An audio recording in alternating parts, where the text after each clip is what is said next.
بسم اللہ الرحمن الرحیم ایاک نعبد و ایاک نستعین۔ میں آج اپنے ان سارے پاکستانیوں کا شکریہ ادا کرنا چاہتا ہوں کہ جو آج سڑکوں پہ نکلے، جنہوں نے مظاہرے کیے، پروٹیسٹ کیا، ایک الیکشن کمشنر کے ایک جانبدار فیصلے، ایک سازش کا حصہ بن کے، ایک مافیا کا حصہ بن کے اس نے جو فیصلہ کیا آج، اور جس کی وجہ سے میری قوم سڑکوں پہ نکلی، میں سب کا شکریہ ادا کرنا چاہتا ہوں۔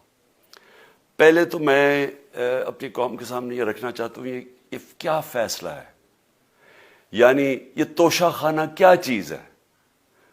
توشہ خانہ وہ ہے کہ جب ملک کا پرائم منسٹر، اس کے وزیر، اس کے آرمی چیف، ان کو جب پریزنٹس ملتے ہیں، جب وہ اقتدار میں ہوتے ہیں، تو جب ان کو تحفے ملتے ہیں، تو یہ جو سارے تحفے ہیں یہ جاتے ہیں توشہ خانہ کے اندر۔ ایک پورا ریکارڈ ادھر قائم کیا جاتا ہے۔ اس توشہ خانہ سے ایک قانون کے تحت آپ فیصلہ کر سکتے ہیں کہ میں ایک آدھی قیمت، ہمارے دور میں آدھی قیمت ہم دے کے ہم وہ خرید سکتے ہیں وہاں سے۔ سارا ریکارڈ اس کا ہے پڑا ہوا ہے توشہ خانہ میں۔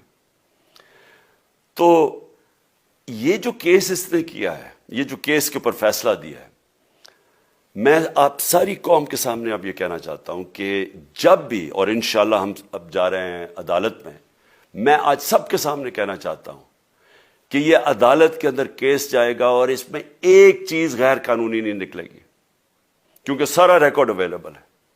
اور جنہوں نے قانون توڑا ہے، توشہ خانہ کا قانون کس نے توڑا ہے؟ آصف زرداری نے اور نواز شریف نے۔ کیسے توڑا ہے؟ انہوں نے 4 مہنگی گاڑیاں اس توشہ خانہ سے نکالی ہے۔ قانون یہ کہتا ہے کہ آپ گاڑیاں نہیں نکال سکتے، مجھے بھی ملی تھی۔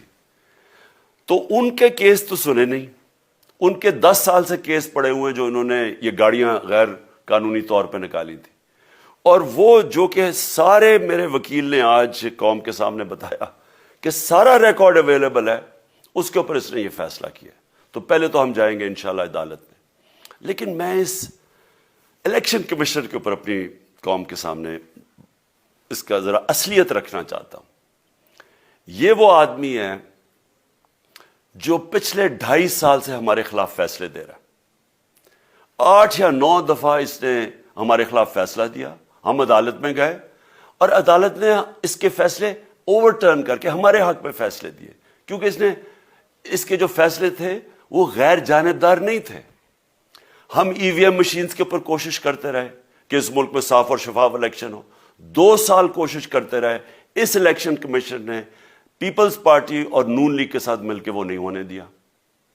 ہم نے عدالت میں گئے کہ جو سینٹ کے اندر پیسہ چلتا ہے، سینٹ کے الیکشنز کے اندر، کہ وہ ووٹ ویریفائبل ہونی چاہیے، یعنی لوگوں کو پتہ ہونا چاہیے کہ آپ کے ایم پی کدھر ووٹ ڈال رہے ہیں۔ ہم سپریم کورٹ میں گئے، سپریم کورٹ میں اجازت دے دی کہ ووٹ ویریفائبل ہونی چاہیے، اس نے روک دی۔ اس کے بعد یوسف رضا گیلانی کا بیٹا پیسے دیتے ہوئے پکڑا گیا ووٹ خریدتے ہوئے، اس نے کوئی ایکشن نہیں لیا۔ یہ اس نے جب ہمارا یہ ابھی جو آڈیو لیکس ہوئی ہے، اس کے اندر کیا چیز آئی ہے سامنے؟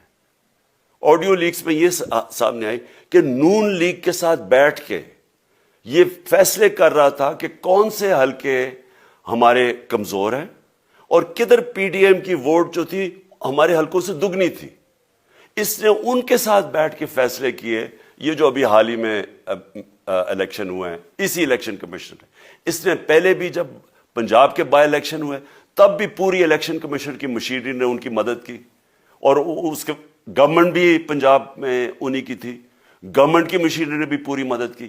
اس کے باوجود دونوں دفعہ یہ الیکشن ہار گئے، اور الیکشن اس لیے ہارے کہ پاکستان کی قوم ان کو ریجیکٹ کر بیٹھی ہے، اور اللہ کا شکر ادا کرتا ہوں ہمارے ساتھ کھڑی ہے۔ جب ہماری گورنمنٹ گئی تب سے یہ مافیا کوشش کر رہا ہے کہ تحریک انصاف کو ختم کرنے کی۔ پہلے تو انہوں نے گورنمنٹ گرائی بیرونی سازش، پھر انہوں نے کروڑ روپیہ خرچ کیا، 20 یا 25 کروڑ روپے کی ووٹیں خریدی، لوگوں کو لوٹا بنایا، ہماری گورنمنٹ گرائی۔ اس کے بعد جب ہم نے مظاہرہ کیا، پرامن مظاہرہ، آئین اور قانون میں رہتے ہوئے، ہمیں آئین اجازت دیتا ہے پرامن احتجاج کرنے کی، ہم نے پرامن احتجاج کرنا تھا۔ انہوں نے جس طرح ایک بیرونی جو آج بھی وہ سائفر اویلیبل ہے جس میں واضح ہے کہ ان کو باہر سے مل کے انہوں نے ایک گورنمنٹ گرائی تھی. سب کو پتہ ہے سندھ ہاؤس میں 20-25 کروڑ روپیہ چلا اور گورنمنٹ انہوں نے گرائی. اس کے اوپر مظاہرہ ہم نے کیا 25 مئی کو. انہوں نے جس طرح کا ظلم و تشدد کیا ہمارے اوپر پاکستان کی تاریخ میں ایسے کبھی نہیں ہوا. عورتوں بچوں کے اوپر دیکھ رہے ہیں فیملیز, انہوں نے شیلنگ کی, گھروں میں گھس گئے رات میں, جو پنجاب پولیس کو انہوں نے استعمال کیا اور انہوں نے سمجھا کہ پارٹی کراش ہو جائے گی. پھر بھی نہیں ہوئی. پنجاب کے بائی الیکشن ہار گئے. پھر انہوں نے میرے اوپر کیسز کرنے شروع کر دیے. کبھی عدالت میں ایک کیس ہوتا ہے, کوئی 24 FIR ہے میرے اوپر. دہشت گردی کا میرے پہ کیس کر دیا. کیا کیس تھا؟ ساری دنیا میں رپورٹ ہوا وہ کیس. کیس کیا ہے کہ عمران خان کہہ رہا ہے کہ ریمانڈ پہ بھیجنے کے لیے ایک جس کے اوپر تشدد ہوا ہے, کسٹوڈیل ٹارچر ہوئی ہے شہباز گل کو, کہ ہم قانونی کارروائی کریں گے, اس کے اوپر دہشت گردی کا کیس کر دیا. تو پوری کوشش کرتے رہے نہ کسی طرح اس کو, کیونکہ میچ میں تو آپ کھیل نہیں سکتے تھے, تو عمران خان کو میچ سے نکال دو باہر. یہ شروع سے ان کی کوشش تھی. پتہ ان کو چل گیا کہ عوام آ گئی ہے کھڑی ہو ہمارے ساتھ. بڑے میں جلسے ہوئے ہیں, کبھی اتنے بڑے جلسے ہوئے ہی نہیں پاکستان میں. اور پھر یہ جو ابھی جو الیکشن ہوا ہے اس کے اندر پوری پلاننگ کرتے ایک کینڈیڈیٹ کھڑا کر کے پھر بھی ہار گئے. تو یہ مجھے پہلے ہی پتا تھا کہ انہوں نے اس کا رزلٹ کیا آنا ہے. میری ساری پارٹی کو پتا ہے, میں نے ان کو واٹس ایپ کیا, اپنے سارے لوگوں کو بتایا. مجھے کل رات میں نے سب کو بتا دیا کہ اس نے ڈسکوالیفائی کرنا ہے, کیونکہ یہ اس سازش کا حصہ ہے, یہ مافیا کا حصہ ہے. اور مافیا کیا کوشش کر رہی ہے یہ ذرا ساری قوم سن لو. جو پاکستان کی سب سے بڑی پارٹی ہے, جو فیڈرل پارٹی ہے, باقی پارٹیز تو اب صوبائی پارٹیز رہ گئی ہیں, چھوٹی سکڑ کے ہو گئی ہیں فیملی پارٹیز. جو سارے ملک کے اندر ایک فیڈرل پارٹی ہے اس کو ختم کرنے کی کوشش کر رہے ہیں. اور یہ میں پھر سے اس ملک کی تکلیف دے جو ہمارا تاریخ کا حصہ تھا, جب ایسٹ پاکستان ہمارے سے علیحدہ ہوا, کیا ہوا تھا؟ جو پارٹی کو سب سے بڑا مینڈیٹ ملا اسی پارٹی کو ختم کرنے کی کوشش کی. ملک کا جو ہوا وہ تاریخ کا حصہ ہے.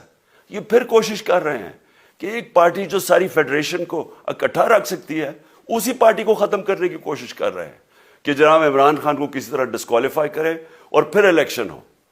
اور پھر مجھے اور نواز شریف کو ایک ہی طرح دکھایا جا رہا ہے کہ اچھا جی عمران خان بھی ڈسکوالیفائی ہو گیا تو نواز شریف بھی ہو گیا. نواز شریف اس ملک کا بڑا مجرم ہے. 30 سال سے چوری کر رہا ہے اس ملک کا پیسہ باہر.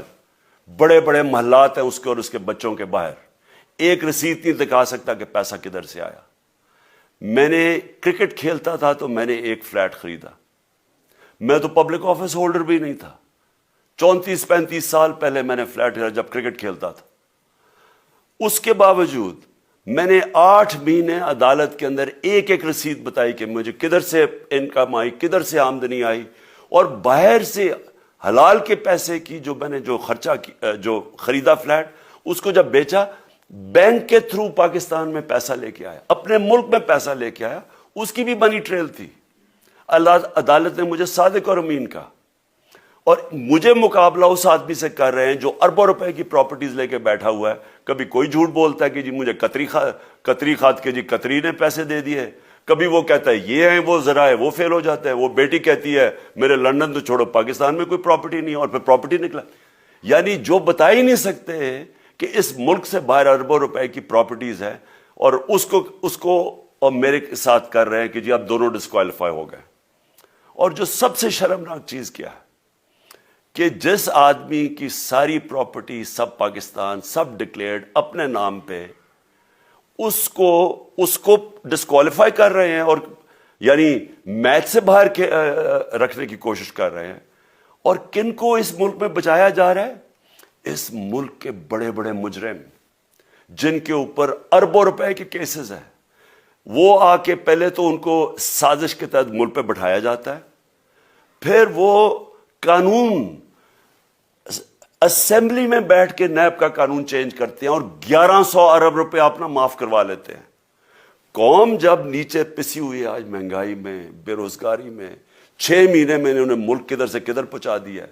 آج دنیا کہہ رہی ہے کہ پاکستان قرضے نہیں اپنے واپس کر سکتا، ہمارے بانڈز کریش کر گئے ہیں، ہماری انڈسٹری نیچے جا رہی ہے، ہمارا فورن جو پاکستان میں ڈالرز آنے تھے ایکسپورٹس بھی نیچے جا رہی ہیں، ریمیٹنس بھی نیچے جا رہی ہے، ملک کی دولت کم ہو رہی ہے، گروتھ ریٹ نیچے چلی گئی ہے، کسان علیحدہ سڑکوں پہ نکلے ہوئے ہیں، ٹیکسٹائل انڈسٹری وہ 20% بند ہو گئی ہے. 6 مہینے میں وہ پاکستان کو یہاں لے کے آئے ہیں اور اپنے صرف پیسے بچا رہے ہیں، صرف آ کے اپنی چوری بچا رہے ہیں. اور جو آدمی 26 سال سے سٹرگل کر رہے ہیں اس ملک میں، قانون کی بالادستی ہو، انصاف ہو، احتساب ہو، اس کے اوپر کیسز کر رہے ہیں اس طرح کے، صرف اور صرف میرا منہ بند کرنے کے لیے. میں آج اپنی ساری قوم کے سامنے یہ آپ سب کے سامنے یہ وعدہ کرتا ہوں کہ میری جتنی بھی زندگی ہے وہ ان چوروں کا مقابلہ کرنے کے لیے. میں اس کو سیاست نہیں سمجھتا، میں اس کو جہاد سمجھتا ہوں. یہ جو مافیا بیٹھا ہوا ہے جس کا یہ حصہ ہے یہ الیکشن کمشنر، میں جب تک زندہ ہوں میں ان کا مقابلہ کروں گا. میں اپنے سارے آج جو پروٹیسٹرز بیٹھے ہیں، میں آپ سب کو آج پہلے تو شکریہ ادا کرتا ہوں. اب میں کہتا ہوں کہ اب آپ پروٹیسٹ ختم کر دیں. آج آپ پروٹیسٹ اب ختم کر دیں، کیونکہ لوگ اس وقت مشکل میں ہیں اور میں نہیں چاہتا کہ میری قوم مشکل میں ہو. لیکن آپ سب تیاری کریں. میں نے کہا تھا مہینے کے اینڈ میں لانگ مارچ کروں گا، اور میں پوری طرح انشاءاللہ اس ملک کی تاریخ کی یہ سب سے بڑا پروٹیسٹ ہوگا. اور یہ صرف لانگ مارچ پہ ختم نہیں ہوگا، یہ میری حقیقی آزادی کی تحریک چلتی رہے گی جب تک اس ملک کے اندر قانون کی بالادستی قائم نہیں ہوگی. اس طرح کے چور، اس طرح کے ڈاکو، اس طرح کے مافیا، اس طرح کا یہ کرپٹ الیکشن کمشنر جب تک یہ بیٹھے ہیں میری یہ تحریک چلے گی. اور میں اپنی ساری قوم کو آج کہہ رہا ہوں کہ یہ ملک ایک فیصلہ کن موڑ پہ ہے. اگر ہم جو اللہ کا حکم ہے کہ ظلم اور ناانصافی کے سامنے کھڑے ہو، جہاد کرو، اللہ کا حکم ہے امر بالمعروف، اچھائی کے ساتھ کھڑے ہو اور اس طرح کے چوروں کے خلاف کھڑے ہو، جب تک ہم قوم اس فیصلہ کن وقت پہ اب جدوجہد کرنے کے لیے تیاری نہیں کریں گے، ہم ان چوروں سے اپنی جان نہیں چھڑا سکیں گے. جہاد اللہ نے ہمارے پہ فرض اس لیے کیا ہے کہ جب ہم ظلم کا مقابلہ کرتے ہیں اپنی بہتری کرتے ہیں، ظلم کم ہو جاتا ہے. جب ہم اس طرح کی ناانصافی اور ظلم کے سامنے سر جھکاتے ہیں ہماری معاشرہ تباہ ہو جاتا ہے. جب معاشرہ اچھے اور برے کی تمیز ختم کرتا ہے، یہ چور جا کے ملک کا فیصلہ کرتے ہیں، وہ معاشرہ کو تباہ کر دیتے ہیں. ہم آج اس فیصلہ کن وقت پہ کھڑے ہیں. میں آپ کو کال دوں گا، پھر سے میں آپ کو کہوں، اور انشاءاللہ اس ملک کی تاریخ کی یہ سب سے بڑا مظاہرہ ہوگا، یہ سب سے بڑی پروٹیسٹ موومنٹ ہوگی، اور یہ رکے گی نہیں. اب یہ جب تک ہم اس ملک کو حقیقی طور پہ آزاد نہیں کرتے، یہ میری پروٹیسٹ موومنٹ اب چلتی رہے گی. پاکستان زندہ باد.